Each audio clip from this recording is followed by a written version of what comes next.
आज आपको यह भी जानना चाहिए कि अहमदाबाद विमान हादसे में जिन 246 लोगों की दर्दनाक मौत हुई थी, जिनके परिवारों की मदद के लिए मुआवजे का ऐलान किया गया था, उनका मुआवजा किसने लटका दिया।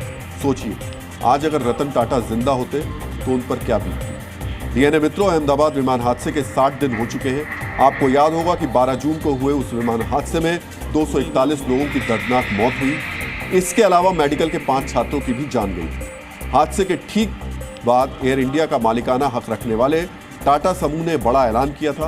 पीड़ित परिवारों के जख्म पर मुआवजे का ऐसा मरहम लगाने की घोषणा की थी जिससे उनका दर्द थोड़ा कम हो सके।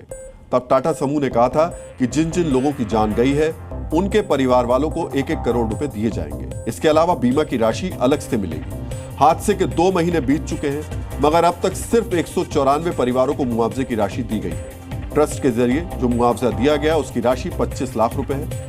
1 करोड़ रुपए की घोषणा के बावजूद सिर्फ 25 लाख रुपए ही दिए गए। शेष 75 लाख रुपए प्रति परिवार और बीमा की राशि अभी तक नहीं दी गई है। वो तमाम परिवार अब तक मुआवजे के इंतजार में।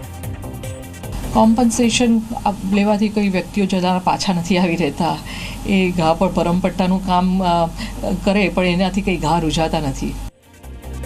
ये बात सही है कि मुआवजे से किसी की जिंदगी वापस नहीं लाई जा सकती, मगर दूसरा सच ये भी है कि मुआवजे की राशि से कुछ रास्ते आसान जरूर हो जाते हैं। मगर सोचिए कि तृप्ति सोनी और उनके जैसे 246 परिवारों के साथ कैसा छल किया गया।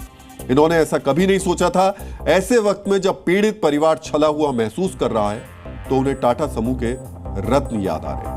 अहमदाबाद विमान दुर्घटना से प्रभावित 65 से ज्यादा परिवारों की पैरवी करने वाले अमेरिकी अटॉर्नी माइक एंड्रयूज ने रतन टाटा को याद किया।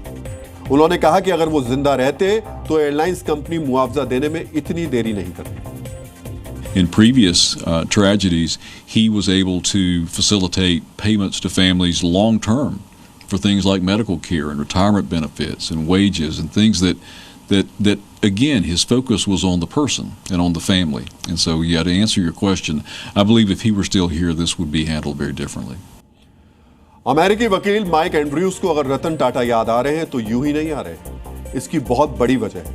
कई मौकों पर रतन टाटा ने यह दिखाया था कि कारोबारी हितों से ऊपर मानवता है, मानवीय संवेदना है, और यही दिखा था करीब 17 साल पहले जब मुंबई में आतंकी हमला हुआ था। टाटा समूह के स्वामित्व वाले ताज होटल पर आतंकवादियों ने अटैक किया था। तब उन्होंने व्यक्तिगत तौर पर पीड़ितों और उनके परिवारों की मदद की। रतन टाटा की तत्परता का नतीजा था कि टाटा समूह ने हमले में जान गंवाने वाले कर्मचारियों के परिवारों की मदद के लिए सिर्फ 20 दिनों के अंदर एक ट्रस्ट बना दिया था। इस ट्रस्ट ने इसी 20 दिन में हमले में मारे गए हर कर्मचारी के परिवार को 36 लाख रुपए से लेकर 85 लाख रुपए तक का मुआवजा दिया। टाटा समूह ने आतंकी हमले में जान गंवाने वाले कर्मचारियों के पूरे जीवन काल के वेतन के बराबर पैसे दिए। टाटा ने घायल कर्मचारियों और मेहमानों के मेडिकल खर्चों को भी वहन किया। आसपास के जो स्ट्रीट वेंडर्स और दुकानदार हमले से प्रभावित हुए थे, उनके परिवारों की भी मदद की थी। आतंकी हमले के पीड़ित 46 बच्चों की पढ़ाई लिखाई की भी पूरी जिम्मेदारी उठाई थी।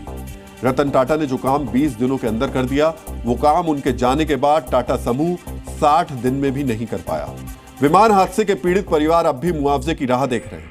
यही वजह है कि रतन टाटा न सिर्फ भारतीयों को याद आ रहे हैं, बल्कि उनकी दरियादिली अमेरिकियों को भी याद आ रही है।